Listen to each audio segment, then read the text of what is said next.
नमस्कार साथियों, आप सभी का सिविल एज में हार्दिक स्वागत करता हूं। आज का सेशन संविधान की प्रमुख विशेषताओं से संबंधित है। जैसा कि आप जानते हो कि भारतीय संविधान तत्वों और मूल भावना की दृष्टि से अद्वितीय है। हालांकि इसके कई तत्व विश्व के विभिन्न संविधानों से हमने उधार लिए हैं। ठीक है, जो भारतीय संविधान हमारा है उसमें ऐसे तत्व जो अन्य देशों के संविधानों से अलग पहचान प्रदान करते हैं। यह बात ध्यान देने योग्य है कि हम लोगों ने 1949 में अपनाए गए अपने संविधान से अभी तक वास्तविक लक्षणों में महत्वपूर्ण परिवर्तन कर दिए हैं। ओके, विशेष रूप से 7वें संविधान संशोधन, 42वें संविधान संशोधन आप देखेंगे। इसमें 7वें संविधान 1949 से हमने क्या किया, प्रस्तावना उस संविधान के विकास के बारे में हमें पढ़ना है। तो 1949 से अब तक कितने संशोधन मतलब महत्वपूर्ण संशोधन हुए हैं?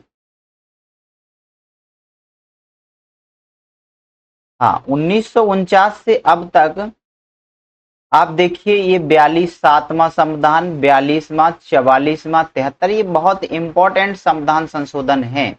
हालांकि हमने संविधान के बहुत ही बड़े भाग में अभी तक क्या किया है, संशोधन करके परिवर्तन किया है, और उसका परिवर्तन किया है उस समय की मांग के अनुरूप। अपने जो कानून का जीवंत दस्तावेज होता है, एक कानून की किताब ना होके कहते हैं कि ये जो भारतीय संविधान है वो एक जीवंत दस्तावेज है जो समय समय पर परिस्थितियों के हिसाब से हमारे देश, व्यक्तियों की मांग व प्रशासनिक मांगों को पूरा करता है। ठीक है, तो जैसे कि 1949 में मूल तत्व कितने थे? अनुच्छेद 395 थे, और उस समय भाग कितने थे? 22 थे। मात्र 8 अनुसूचियां थी जब हमने संविधान को अपनाया। अभी वर्तमान की स्थिति ये है कि 465 प्लस से अधिक अनुच्छेद हो गए हैं, 25 भाग हो गए हैं और 12 अनुसूचियां हो गई हैं। तो ये जो भाग व आर्टिकल है संशोधन के माध्यम से कब कब जोड़े गए व कब कब संविधान में परिवर्तन किया गया, इस तत्वों के बारे में हम जानेंगे। ठीक है, अब आप देखिए, कंटेंट बहुत ही शानदार है, डाटा बहुत ही तरीके से अरेंजमेंट किया गया है, तो इसको समझने में आसानी होगी यदि आप समझेंगे तो। ठीक है, तो इस तरह से चलिए हम लोग समझते हैं बारी बारी से चीजों को। ओके, हाँ, अब आप देखिए, जो 42वां संविधान संशोधन था 1976 में, ठीक है, ये संविधान में बहुत ही बड़े भाग में संशोधन किया गया था। इस तरह से एग्जाम की दृष्टि से आपसे क्वेश्चन कभी आ जाता है कि भारतीय कौन सा संविधान संशोधन लघु संविधान के रूप में भारत के जाना जाता है, तो इसको मिनी कॉन्स्टिट्यूशन कहा जाता है। वो 42वां संविधान संशोधन 1976 है। सर्वोच्च न्यायालय ने तय किया कि अनुच्छेद 368 के तहत संसद संविधान के मूल ढांचे में, ये बहुत इंपॉर्टेंट मामला है, ये क्वेश्चन बहुत सारे एग्जामों में देखा गया है, वो आता भी है। ये अब बात होती है कि ये विश्व का बहुत लंबा, बड़ा व लिखित संविधान है। ठीक है, संविधान को हमने दो कैटेगरी में विभाजित किया गया है, एक तो लिखित संविधान और एक अलिखित संविधान। लिखित संविधान में अमेरिका का संविधान आता है, जबकि अनरिटन में ब्रिटेन का संविधान आता है।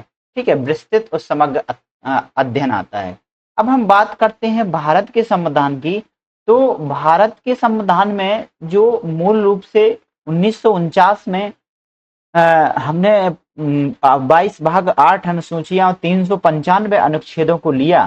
ठीक है, और अब उन पे समय समय पे संशोधन किया गया, और अभी परिवर्तन करके हमने बहुत सारे अनुच्छेद ऐसे हैं जो करीब करीब 20 अनुच्छेद व एक भाग को हटा दिया गया, और 95 अनुच्छेद, 95 लगभग लगभग आर्टिकल भाग 4 का और भाग 9, ठीक है, भाग 9 का, भाग 9 का, कौन कौन से भाग जोड़े हमने अभी संविधान में? अब देखिए, यहाँ पे लिखा होगा नीचे, तो मैं दिखा देता हूँ, यहाँ पे शायद नहीं लिखा है तो मैं आपको बता देता हूँ।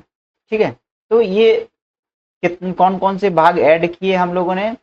भाग ऐड किए हैं भाग 4 का, जो कि मूल कर्तव्यों से संबंधित है, 9 का और 9 खा, जो कि पंचायतों से संबंधित है, और 9 खा ये सहकारी समितियों से संबंधित है। ओके, और फिर और बात करते हैं तो 14 का ये संवैधानिक भाग जोड़े हैं अभी तक, क्योंकि 22 भाग थे, अभी 25 समथिंग हो गए हैं, ठीक है। और आर्टिकल की बात करते हैं, संवैधानिक अनुसूचियों की बात करते हैं तो 9वीं, 10वीं, 11वीं व 12वीं अनुसूची जोड़ी। 8 अनुसूचियां तो मूल संविधान में थी, तो 9वीं अनुसूची को प्रथम संविधान संशोधन अधिनियम 1951 के द्वारा जोड़ा गया, ओके।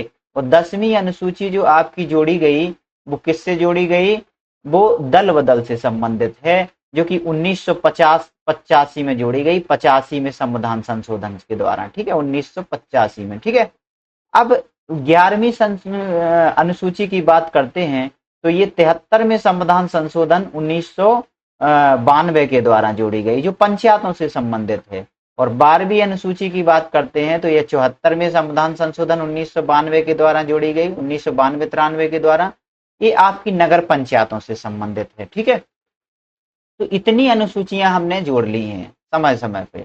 तो हम पढ़ रहे थे कि जो भारत का संविधान है वो कैसा है, लिखित संविधान है। और भारत का संविधान भौगोलिक दृष्टि से देखें तो बहुत विशाल है आकार में, चूंकि हमारा भारत का आकार कैसा है, विशाल है और बहुत विविधता है, तो भौगोलिक दृष्टि से विशाल संविधान हम लोगों ने लिया है। ऐतिहासिक की बात करते हैं प्रावधानों की, तो ऐतिहासिक प्रावधानों जो कि ब्रिटिश सरकार के अंतर्गत भारत शासन अधिनियम 1935 का हमारे संविधान पर गहरा प्रभाव दिखाई देता है, ठीक है। तो जो ऐतिहासिक बात हो जाती है। और नंबर 4 एकल संविधान है। हमारे देश में जम्मू कश्मीर को छोड़कर एकल संविधान को अपनाया गया था, क्योंकि जम्मू कश्मीर को हमने क्या किया था, संविधान में जो हमारा संविधान पहले लागू हो गया था कि संविधान जम्मू एवं कश्मीर लागू आदेश 1954 था, उसके तहत जम्मू कश्मीर को 370 आर्टिकल के तहत विशेष राज्य का दर्जा दिया जाता था। अब ये दर्जा हमने राष्ट्रपति के एक आदेश, जैसे कि संविधान जम्मू कश्मीर आदेश 2019 के माध्यम से, है ना, राष्ट्रपति ने एक 2019 में अध्यादेश जारी किया, यानी आदेश जारी किया। उस आदेश से आर्टिकल 370 यानी जो जम्मू कश्मीर का जो विशेष प्रावधान था उसको क्या कर दिया गया, खत्म कर दिया गया। इस तरह से केंद्र और राज्यों के लिए हमारे देश में अब एक ही संविधान हो गया। इससे पहले क्या होता था कि जम्मू कश्मीर में अलग संविधान था, वहां का राज्य संविधान, और भारत का जो संविधान था अन्य राज्यों में समान रूप से वो केंद्र शासित प्रदेशों में लागू होता था। तो ये जो राष्ट्रपति महोदय थे उनके एक आदेश के द्वारा जो 2019 का संविधान जम्मू कश्मीर संविधान आदेश 2019 था, उसके माध्यम से अबोलेशन कर दिया गया है इसका 370 का, ओके। अब कानूनी प्रभाव के बारे में देखते हैं तो कहा जाता है कि ये वकीलों का बहुत ज्यादा संविधान में स्वर्ग कहा जाता है, हमारे संविधान को वकीलों का स्वर्ग, क्योंकि संविधान सभा में कानून विशेषज्ञों की भरमार रहती है, ठीक है। इस पॉइंट को याद रखना कि एक जो आपका संविधान का जो बड़ा भाग है, इस बड़े भाग को हमने समाहित 1935 भारत शासन अधिनियम से किया है। ये बहुत बड़ा भाग आता है कि कौन से अधिनियम से आप किसी भी पीएससी एग्जाम में या किसी भी एसएससी एग्जाम में आता है कि जो भारत के संविधान में बहुत बड़ा भाग किस अधिनियम से लिया गया है। तो गवर्नमेंट ऑफ इंडिया एक्ट 1909 आ जाएगा, 1919 आ जाएगा, 1935 आ जाएगा, 1947 भारत स्वतंत्रता अधिनियम, इस तरह से आपको लिख दिया जाएगा और आपसे ऑप्शन में पूछ लिया जाएगा कि बताइए, ठीक है। तो आपको सीधा सीधा डायरेक्ट ले लेना है कि गवर्नमेंट ऑफ इंडिया एक्ट किससे लिया गया है, 1935 से। ये भारत के संविधान का सबसे बड़ा ऐतिहासिक कारण था, बहुत बड़ा भाग इसी से हमने लिया है, ठीक है। अब हम बात करते हैं जम्मू कश्मीर पुनर्गठन राज्य की। तो 2019 में अधिनियम, जो 2019 में ये अधिनियम आया जम्मू कश्मीर पुनर्गठन अधिनियम, इसके माध्यम से हमने जम्मू कश्मीर को विभक्त करके 2 यूटी बना दी हैं, एक तो लद्दाख, ठीक है, और एक क्या बना दी है, जम्मू एंड कश्मीर बना दिया, ओके। तो इस तरह से 2 यूटी में अभी विभाजित हो गया है, ठीक है। अभी हाल ही में लद्दाख में 5 जिलों की जो गवर्नमेंट ऑफ इंडिया है, गृह मंत्रालय है, उसने क्या है नोटिफिकेशन निकाला है, तो आप उसको देख लीजिएगा, ये आप बहुत ही इंपॉर्टेंट है। विभिन्न स्रोतों से बहत, कहने का तात्पर्य है कि जो भारत के संविधान ने अपने अधिकतर उपबंध विश्व के कई अन्य देशों से को छानने के बाद लिए हैं। अंबेडकर जी ने भी कहा था कि जो भारत के संविधान का निर्माण विश्व के विभिन्न संविधानों को छानने के बाद किया गया है। अंबेडकर जी का कथन है, तो आप इस कथन से समझ सकते हैं कि इन्होंने विभिन्न देशों के जो संविधान थे उनका किस स्तर पर एनालिसिस किया और उनकी जो जो अच्छी चीजें थी अपने संविधान में उसको शामिल कर लिया गया। इसीलिए इसे उधार का थैला नहीं बल्कि सर्वश्रेष्ठ विचारों का संकलन कहना उचित होगा। ठीक है, तो अब जैसे राजनीतिक भाग, कैबिनेट सरकार, ये हमने ब्रिटेन से ली है। अब इसमें शामिल किया क्या गया है कि जो हमारे संविधान का अधिकांश ढांचागत हिस्सा है, अधिकांश जो ढांचागत हिस्सा है वो हमने किससे लिया? गवर्नमेंट ऑफ इंडिया एक्ट से लिया 1935। मैंने बताया था अधिकांश जो ढांचागत हिस्सा है यहां से लिया गया। तो जो भारत के संविधान के दार्शनिक विचार हैं, ठीक है, ये सबसे बड़ा भाग है। दार्शनिक भाग है जैसे कि फंडामेंटल राइट, डीपीएस की। अब फंडामेंटल राइट की बात करते हैं, मौलिक अधिकार की, तो ये यूएसए के संविधान से लिया गया। ठीक है, और जैसे ही आप नीति निर्देशक तत्वों की बात करेंगे तो ये आयरलैंड के संविधान से हमने अपने संविधान में शामिल कर लिया। यहाँ से आप भाई बिल्कुल एकदम करेक्ट याद रखना, क्योंकि क्वेश्चन आपके एग्जाम में सीधे यहीं से एक्सपेक्ट हो जाते हैं कि राजनीतिक जो भाग है जैसे कैबिनेट सरकार, कैबिनेट सरकार में जैसे राज्यपाल हो जाता है, मंत्रालय हो जाते हैं, प्रधानमंत्री हो जाता है, संसदीय व्यवस्था हो जाती है, ये हमने कहाँ से ली? ब्रिटेन के संविधान से। ठीक है, तो यहाँ से क्वेश्चन डायरेक्ट आ जाते हैं। कनाडा से हमने सशक्त केंद्र लिया और अन्य विदेशी शासनों का देखिए, ऑस्ट्रेलिया से हमने समवर्ती सूची ली, है ना, जर्मनी से आपातकाल लिए जो राष्ट्रपति के आपातकाल हैं, यूएसएसआर के संविधान से मौलिक कर्तव्यों को शामिल किया। हमने नकल नहीं की बल्कि भारतीय परिस्थितियों अनुकूल के अनुसार इसको ढाल लिया है। ठीक है, नंबर 3 देखिए, विशेषता, नम्यता व अनम्यता, ओके, का समन्वय। कहने का तात्पर्य है हमारा भारतीय संविधान यूएसए की तरह कठोर नहीं है, क्योंकि उसमें संविधान में जब संशोधन करना होता है तो वहां के संविधान में संशोधन करने से राज्यों का 3/4 यानी 75% राज्यों की अनुशंसा चाहिए रहती है, तब वहां के संविधान में संशोधन किया जा सकता है। तो संविधान में संशोधन यूएसए में इतना आम नहीं है, बहुत ही कठोर है। और जबकि जो ब्रिटेन का संशोधन है उसमें आसानी से लचीले तरीके से संशोधन किया जा सकता है। तो हमने इस नम्यता यानी कठोरता व लचीले, इसलिए कहा जाता है नम्यता अनम्यता का समन्वय है ना, blend of rigidity and flexibility. या फिर कहा जाएगा कि ये जो भारत का संविधान है अंशतः लचीला है, अंशतः कठोर है। ना तो ये पूर्णतः कठोर है, ना ये तो पूर्णतः लचीला है, दोनों का मिला जुला रूप है। ऐसा इसलिए है कि समय के अनुरूप अपनी मांगों के अनुसार हमें अपने संविधान में परिवर्तन व निरसन करना होता है। कुछ क्षेत्रों को, कुछ संशोधनों को चेंज करना होता है, कुछ को हमें बढ़ाना होता है अधिकारों को, कुछ को खत्म करना होता है जो हमारी समय के अनुरूप की मांग के अनुरूप, समय की मांग के अनुरूप हमारे साथ नहीं चलते हैं। ठीक है, तो इस तरह से हमारे जो संविधान निर्माता थे उन्होंने इस चीज को ध्यान में रखते हुए संविधान के कठोर भाग को हमारे संविधान में शामिल नहीं किया गया, ताकि सरकारें यहाँ, कुछ तो बहुत बड़ा भाग है साधारण तरीके से संशोधन किया जा सकता है। और आर्टिकल 368 जो कि अफ्रीका से संविधान संशोधन की नीतिगत ढांचों को लिया गया है ना, कहाँ से लिया गया है? अफ्रीका से। वो शामिल करता है कि वो बताता है कि भारतीय संविधान में 2 तरह के संशोधन किए जा सकते हैं, लेकिन वैसे तो हम यदि अध्ययन की दृष्टि से कहें तो हम 3 तरह के संवैधानिक संशोधन को पढ़ते हैं, लेकिन मेनली 2 तरह के संविधान संशोधन आर्टिकल 368 यानी हमारे संविधान में शामिल हैं। एक तो संविधान के बहुत बड़े भाग का, मतलब भाग, अधिकांश भाग है मोस्टली, जैसे नए राज्यों का, अपने नए क्षेत्रों का अपने राज्यों में समाहित करना, या नए राज्यों का निर्माण क्षेत्र या उनका बदलना, या फिर उच्च न्यायालय में अपर सचिव की स्थापना, अपर सचिव का मान के चलो नियुक्ति करना, ये सब उच्चतम न्यायालय के कुछ अधिकार क्षेत्र हैं, वो आपके साधारण संशोधन के द्वारा ही संसद के द्वारा कर लिए जाते हैं। लेकिन बहुत से संशोधन ऐसे हैं जो विशेष बहुमत के द्वारा किए जाते हैं। विशेष बहुमत का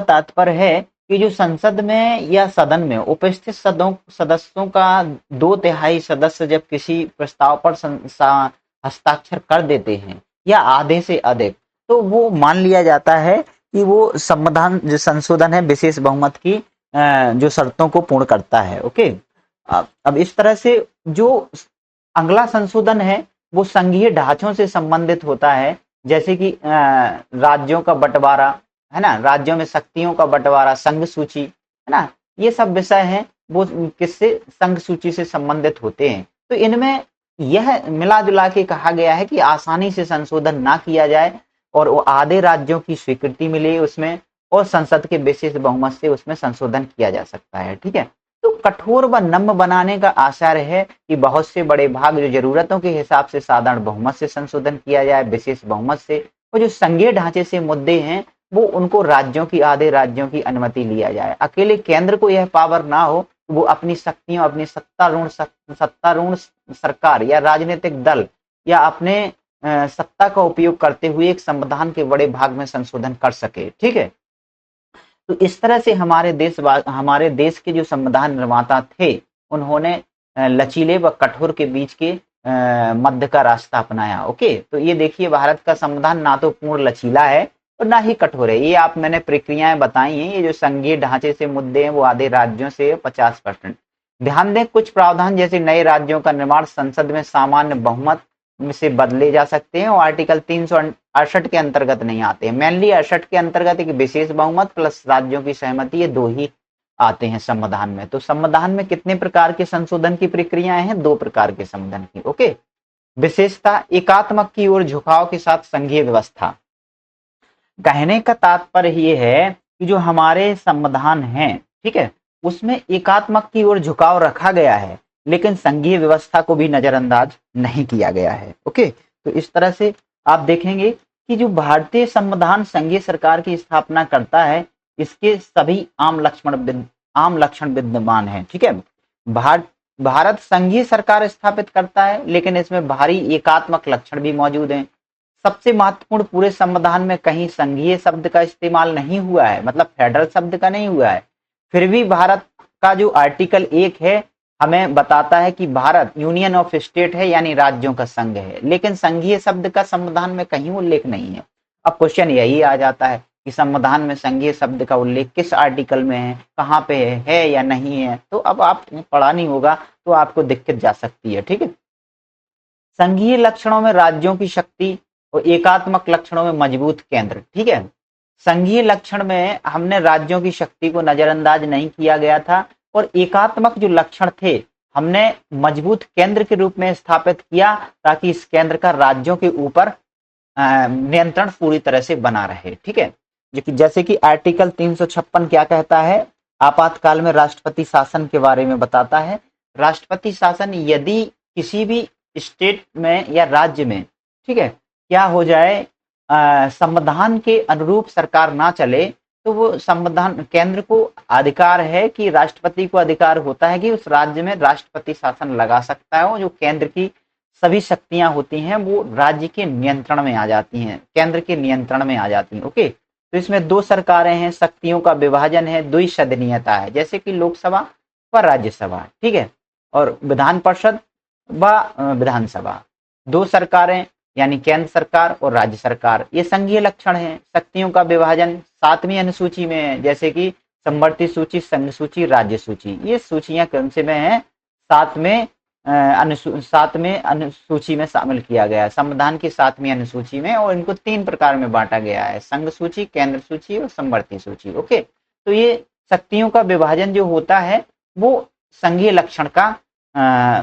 लक्षण को बताता है। ओके, अब आप देखिए सशक्त केंद्र, एकल नागरिकता, यानी हमारे राज्य में यूएसए में नागरिकता स्टेट की नागरिक को अलग होती है और केंद्र की अलग होती है। इस तरह से वो राज्य सरकार व राष्ट्रीय सरकार से हर प्रकार के लाभों को प्राप्त करता है। लेकिन हमारे भारत में जो नागरिकता है वो एकल नागरिकता है। ठीक है, और एक ही संविधान है पूरे देश के लिए, हर राज्य के लिए अलग अलग संविधान नहीं है।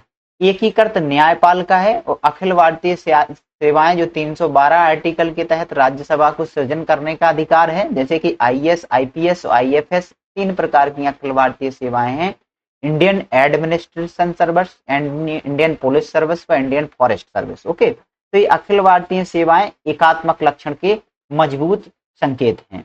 ठीक है, तो इस तरह से हम देखें विद्वानों ने इसमें कथन बताया है, ये समन्वयन के रूप में कि केसी बेयर ने कहा कि ये क्वासी फेडरल है यानी अर्धसंघ है, क्योंकि मॉरिस जोन्स थे उन्होंने बारगेनिंग फेडरलिज्म कहा इसको, और ग्रैनविल ऑस्टिन थे उन्होंने कोऑपरेटिव फेडरलिज्म कहा। ओके, अगली जो विशेषता है वो सरकार का संसदीय रूप है, ठीक है, parliamentary form of government. Okay, तो पार्लियामेंट्री फॉर्म ऑफ गवर्नमेंट के बारे में हम जानेंगे तो हम जानते हैं कि यूएसए में जो सरकार होती है उसमें अध्यक्षीय सरकार को अपनाया गया है, और ब्रिटेन की सरकार जो संसदीय सरकार होती है।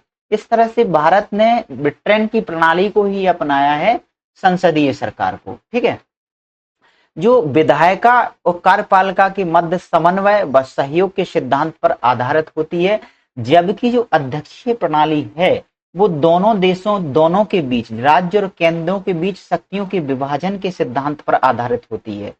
जैसे जो संसदीय प्रणाली है ये समन्वय व सहयोग पर आधारित होती है, किसके बीच में, विधायिका व कार्यपालिका के बीच में, ठीक है, और जो अध्यक्षीय प्रणाली है वो राज्यों और राज्यों के बीच में क्या होता है, दो राज्यों के बीच में, जैसे कि दो राज्य क्या क्या से हो गए, एक तो इनका स्टेट हो गया, एक पूरा यूएसए हो गया, यूएसए में सभी स्टेट हो गए, ये भी राज्य है और इनके स्टेट भी राज्य हैं, इनके बीच में शक्तियों का विभाजन के सिद्धांत पर आधारित होती है अध्यक्षीय प्रणाली। संसदीय प्रणाली देखो ये आपको बहुत ही बना दिया गया है वेन डायग्राम से, ये विधायिका है और कार्यपालिका है, विधायिका और कार्यपालिका में समन्वय व सामूहिक जवाबदारी होती है। ओके, संसदीय प्रणाली की विशेषताएं देखिए, इसमें वास्तविक पीएम व नाम मात्र की कार्यपालिका की उपस्थिति, ठीक है, जो कार्यपालिका की उपस्थिति शक्तियां होती हैं सभी राष्ट्रपति में निहित होती हैं कहा जाता है, ठीक है, बहुमत वाले दल की सत्ता होनी चाहिए, विधायिका के प्रति कार्यपालिका की जवाबदेही को सुनिश्चित किया गया है। ओके, निचले सदन जैसे कि लोकसभा, विधानसभा का विघटन ये भी संसदीय प्रणाली से संबंधित है, ठीक है, प्रधानमंत्री का नेतृत्व है और विधायिका में मंत्रियों की सदस्यता के बारे में भी बताया गया है। ओके, तो इस तरह से ये आपकी संघीय सरकार के संसदीय रूप की विशेषताएं हो जाती हैं। हालांकि भारतीय संसद प्रणाली बड़े पैमाने पर ब्रिटिश संसदीय प्रणाली पर आधारित है, फिर भी दोनों में कुछ मूलभूत अंतर भी हैं। क्या अंतर है, जैसे कि ब्रिटिश संसद की तरह भारतीय संसद संप्रभु नहीं है। ब्रिटिश संसद में क्या होता है, वहां का जो राष्ट्र प्रमुख होता है वो वंशानुगत आधार पर नियुक्त किया जाता है, ठीक है, जबकि हमारा जो भारत का जो देश है वो गणतंत्र देश है, यहाँ निर्वाचित व्यक्ति शासन करता है राष्ट्र पर, जैसे कि राष्ट्रपति। ओके, जबकि ब्रिटेन में उत्तराधिकारी व्यवस्था है, ठीक है, तो किसी भी संसदीय व्यवस्था में चाहे वह भारत की हो अथवा ब्रिटेन की, प्रधानमंत्री की भूमिका भी बहुत महत्वपूर्ण होती है, क्योंकि आजकल के जो राजनीतिक घटनाक्रम है उसमें प्रधानमंत्री सरकार ही कहा जाता है, जो कैबिनेट सरकार होती है संसदीय सरकार उसको प्रधानमंत्री सरकार कहना ज्यादा उचित है, क्योंकि आज के दौर में जो प्रधानमंत्री की शक्ति है बहुत ज्यादा बढ़ गई है, ठीक है। भारतीय संसद ब्रिटिश संसद की तरह संप्रभु नहीं है, साथ ही भारतीय गणतंत्र निर्वाचित प्रमुख है, जबकि ब्रिटेन में उत्तराधिकारी राजशाही व्यवस्था है। ओके, नेक्स्ट देखिए, नेक्स्ट विशेषता है संसदीय संप्रभुता व न्यायिक सर्वोच्चता में समन्वय, ठीक है। यहाँ पे देखिए संसदीय संप्रभुता और न्यायिक सर्वोच्चता दोनों को एक तराजू पर तोला गया है, दोनों के बीच में क्या है, समन्वय को स्थापित किया गया है। ब्रिटिश संसद का मॉडल हमने अपनाया, अमेरिकी से सर्वोच्च न्यायालय न्यायिक समीक्षा को हमने लिया, ठीक है, ये बहुत बड़े भाग में संशोधन करता है। भारतीय निर्माताओं ने दोनों के बीच उचित संतुलन बिठाया, ठीक है, शक्ति के माध्यम से। अब ये चूंकि आपने संशोधन कर दिया 368 के माध्यम से, क्या होता है कि आपने संविधान के बहुत बड़े भाग में संशोधन किया।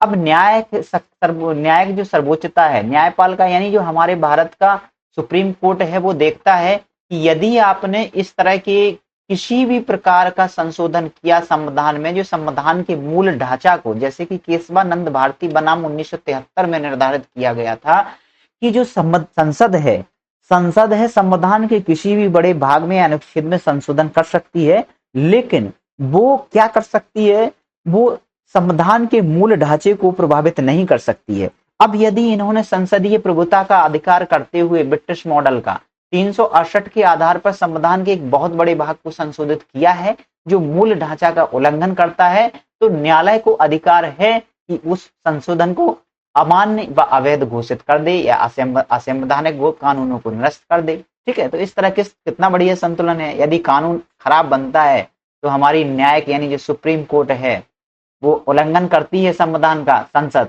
तो सुप्रीम कोर्ट को अधिकार है कि उसके कानून को रद्द कर सकती है। ठीक है, वो ही संविधान की न्यायिक समीक्षा कहलाती है।